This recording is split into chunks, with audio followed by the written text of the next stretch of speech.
está escondido en el bosque, sin temor al precipicio.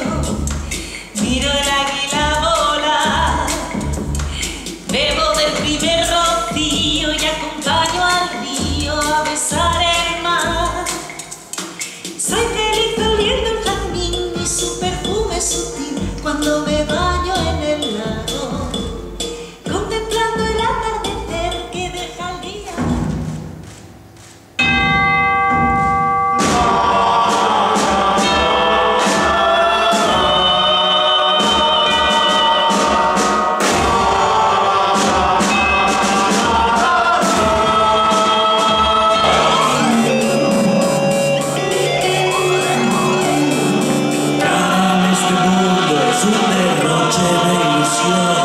Pero marchar de aquí siempre es un gran follón.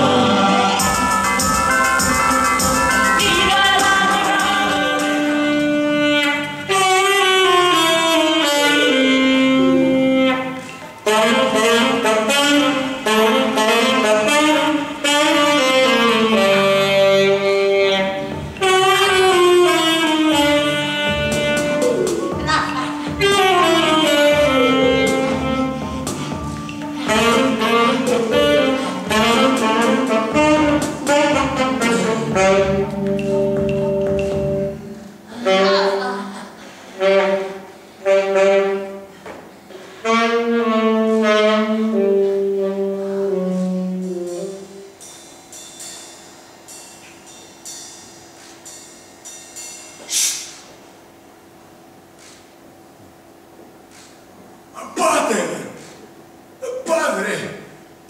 ¡Papá! ¡Papi! ¡Puto! Yo soy la